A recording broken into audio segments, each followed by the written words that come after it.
Dari awal saya membuat podcast ini, saya selalu bilang bahwa apapun filosofi hidup kamu, apapun prinsip hidup kamu, apapun ajaran hidup kamu, pastikan ajaran tersebut itu membuat diri kamu itu lebih baik.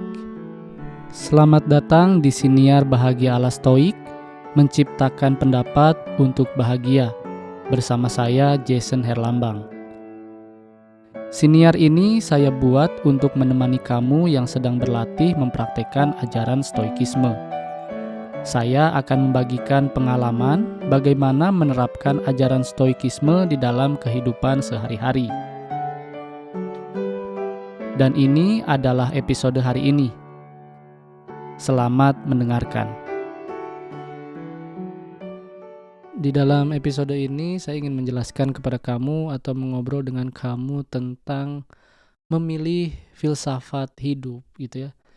Mungkin kamu kesini karena kamu ingin mempelajari stoikisme, atau bahkan mungkin hanya ingin tahu apa itu stoikisme gitu ya. Intinya saya ingin menjelaskan di sini apa itu filsafat atau apa itu filosofi gitu ya. Filosofi itu yang saya setujui dan Ryan Holiday setujui gitu ya, karena saya adalah seorang yang belajar banyak dari Ryan Holiday. Jadi dia itu menyetujui arti filsafat dari Henry David Thoreau gitu ya. David Thoreau itu adalah seorang essayist yang berasal dari Amerika. Jadi dia itu bilang bahwa filosofi itu atau filsafat itu adalah sebuah alat yang bisa menyelesaikan masalah bukan hanya secara teori tetapi juga bisa dipraktekkan. Jadi garis bawahnya adalah menyelesaikan masalah. Ketika hidup kita itu memiliki banyak masalah, berarti bukan hidup kita yang salah, tetapi alat yang kita miliki yang salah, yaitu prinsip hidup kita yang salah dan filsafat kita yang salah gitu ya. Tetapi ada satu hal lagi yang banyak mungkin orang lain tidak pahami gitu ya, bahwa ketika kita sudah memiliki prinsip hidup, ketika kita sudah memiliki alat untuk menyelesaikan masalah, lalu masalahnya itu masih ada, berarti bukan alatnya yang salah, bukan filsafatnya yang salah, bukan prinsip hidupnya yang salah, tetapi pemegang prinsip hidupnya, pengguna alatnya, orang yang mempercayai filsafatnya yang salah, karena dia tidak menggunakannya dengan baik gitu ya. Karena kita tidak menggunakannya dengan baik. Jadi ketika kita mempelajari sebuah filsafat, kita harus pastikan bahwa kita berusaha menjadi, kata Seneca itu, kita berusaha untuk menjadi budak dari filsafat tersebut, dari prinsip hidup yang kita miliki. Karena kalau kita bisa menjadi budak dari filosofi, kata Seneca, if you want to be free, if you want to get freedom, be a slave to your philosophy gitu ya. Jadi kadang kita itu punya filsafat, punya prinsip hidup, tetapi kadang kita lupa gitu ya, kadang kita tidak menggunakan alat tersebut gitu ya. Kadang kita tidak mau menggunakan alat tersebut. Kadang dan lebih sering lagi kita tidak pernah menggunakan prinsip hidup yang kita percayai. Maka dari itu masalah hidup kita rasakan selalu ada dan terasa sangat berat gitu ya. Tetapi sebenarnya ketika kita memiliki prinsip hidup, ketika kita memiliki filsafat hidup, masalah itu sebenarnya bisa kita lalui dengan baik gitu ya. Bisa kita pecahkan dengan baik. Bisa kita maknai dengan baik gitu ya. Seperti apa yang diajarkan oleh Stoikisme, bahwa segala hal yang berada di luar jiwa kita, di luar pikiran kita itu tidak berada di dalam kendali kita atau dikotomi kendali gitu ya. Ada hal yang berada di luar kendali, ada hal yang berada di dalam kendali. Ketika kita ingin mempelajari dan mempraktekkan stoikisme, you have to stick with it, gitu ya. You have to stick with it. Kita harus melekatkan diri kita kepada prinsip hidup kita itu gitu. Yaitu dikotomi kendali. Ketika kamu memilih stoikisme sebagai prinsip hidup kamu, sebagai filsafat hidup kamu, sebagai way of life hidup kamu, maka yang harus kamu lakukan adalah selalu menggunakan dikotomi kendali apapun situasinya. Apa yang berada di dalam kendali saya? Apa yang berada di dalam kendali kamu pada saat kamu menghadapi masalah di dalam hidup kamu? Gitu ya.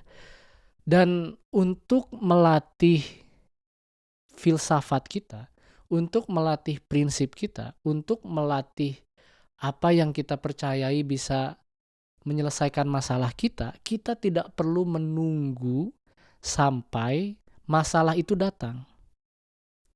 Sama halnya kita belajar di sekolah. Kita menyelesaikan tugas-tugas setiap hari kan. Itu kita berlatih menyelesaikan tugas-tugas setiap hari untuk menghadapi apa? Untuk menghadapi ujian. Ujiannya kapan? Kalau sekolah kita tahu gitu ya, 3 bulan sekali atau 6 bulan sekali atau 1 tahun sekali. Tetapi di dalam hidup kita tidak tahu kapan ujian besar itu datang. Maka dari itu kita harus tahu dan kita harus melatih apa yang berada di dalam kendali kita. Setiap hari, setiap saat. Dari mulai bangun pagi, kita harus tahu apa yang berada di dalam kendali kita. Bangun pagi misalkan, apakah kamu inginnya langsung keluar kamar atau membereskan tempat tidur dulu? Itu adalah sebuah pilihan yang tidak pernah mudah. Itu adalah hal kecil dan pilihan yang tidak pernah mudah. Gitu ya.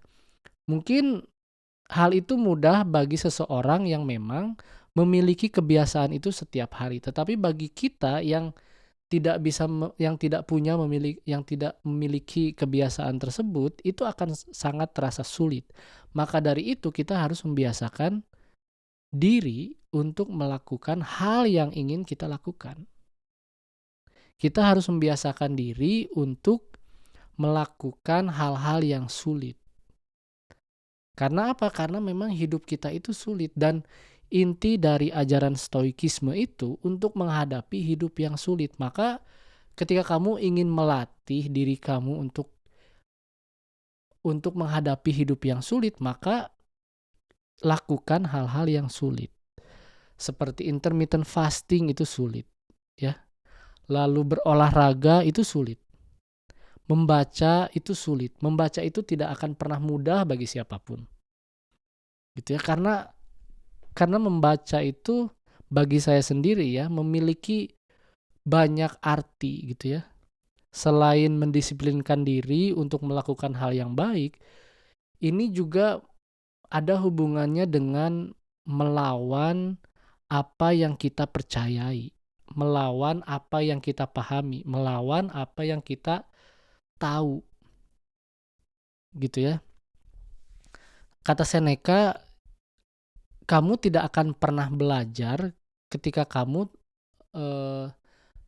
tidak bisa meng-unlearn, apa itu bahasa Indonesia meng-unlearn? Jadi mengosongkan pikiran kamu dari apa yang kamu ketahui gitu ya.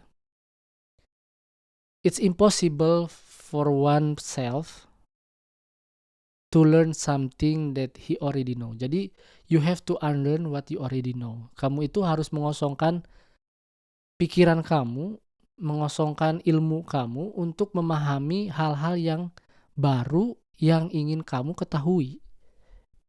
Kayak gitu. Dan juga membaca buku itu melawan ketakutan kamu terhadap ide-ide yang baru gitu ya. Dan begitu juga berolahraga. Berolahraga itu kan kadang kita merasa takut gitu ya, merasa takut kita tidak bisa.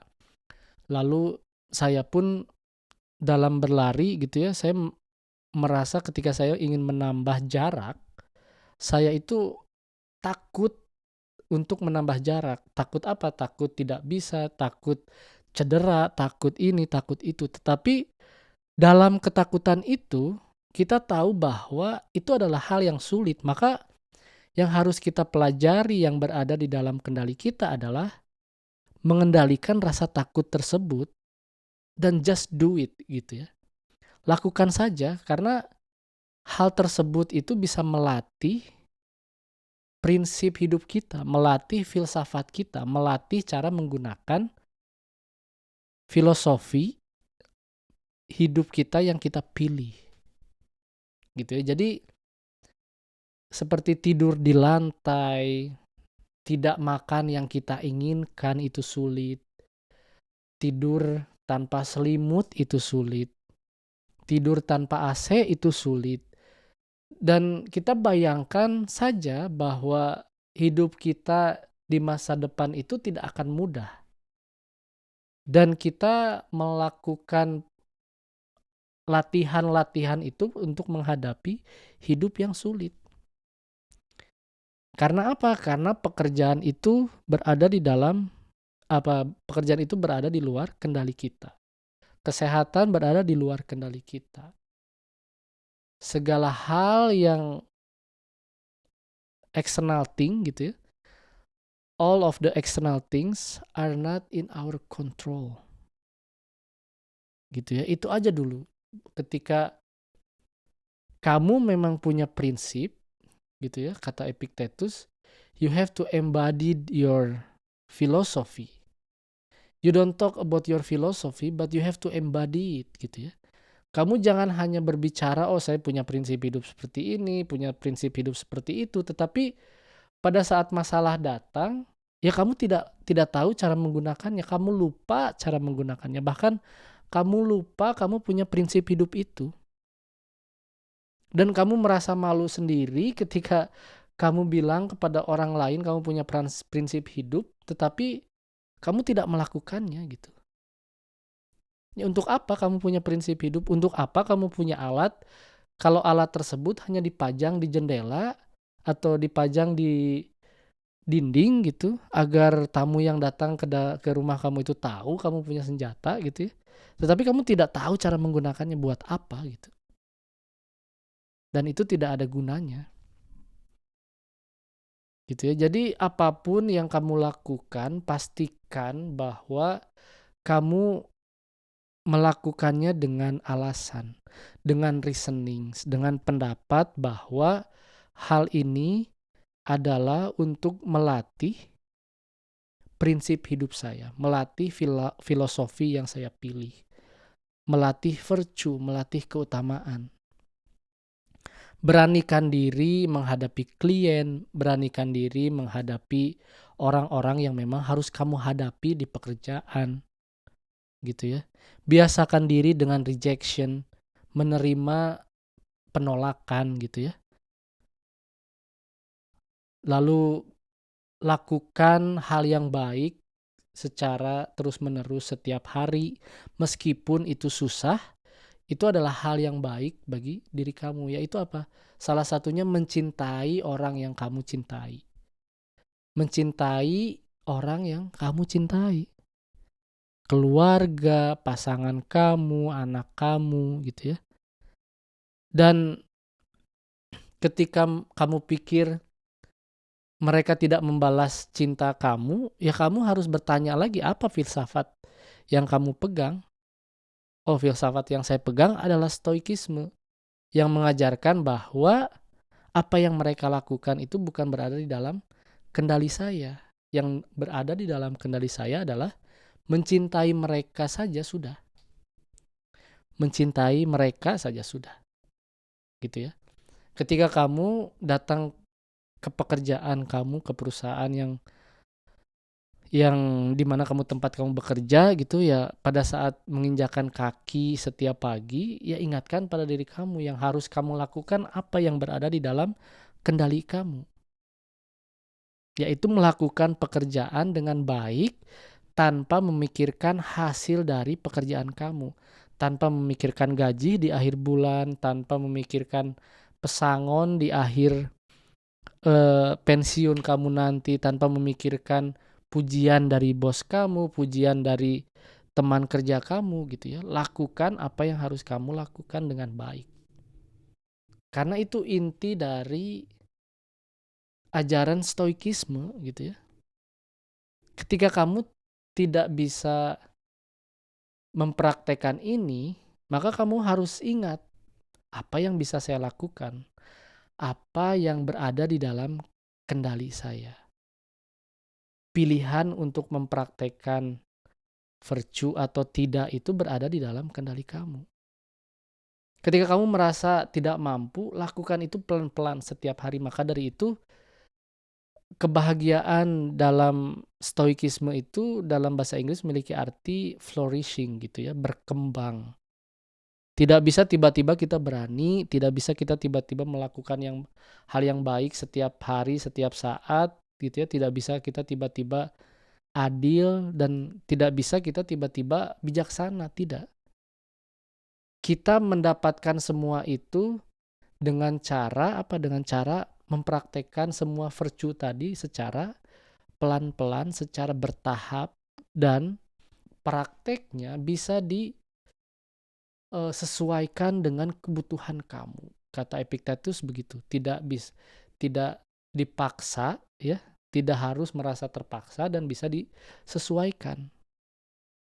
Kayak gitu ya. Jadi semuanya berada di dalam kendali kamu untuk mempraktekkan prinsip hidup kamu atau tidak. Menunggu kesulitan itu datang atau mempraktekkan, membayangkan kesulitan itu hari ini dan mempraktekkan virtue. Terima kasih. Terima kasih telah mendengarkan episode hari ini. Jangan lupa ikuti Siniar Bahagia ala Stoik di Spotify dan nyalakan loncengnya agar tidak ketinggalan setiap episode yang saya buat. Saya juga membuka keanggotaan dengan cukup membayar $3 Amerika atau sekitar Rp45.000 setiap bulan. Dan kamu bisa mendengarkan episode Memaknai Hidup Bahagia ala Stoik yang berisi cerita saya selama seminggu dari jurnal pribadi saya. Jangan lupa juga untuk ikuti dan berlangganan @Bahagia ala Stoik di semua kanal media sosial, TikTok, Instagram, dan YouTube. Sekali lagi, saya ucapkan terima kasih. Sampai jumpa di episode berikutnya.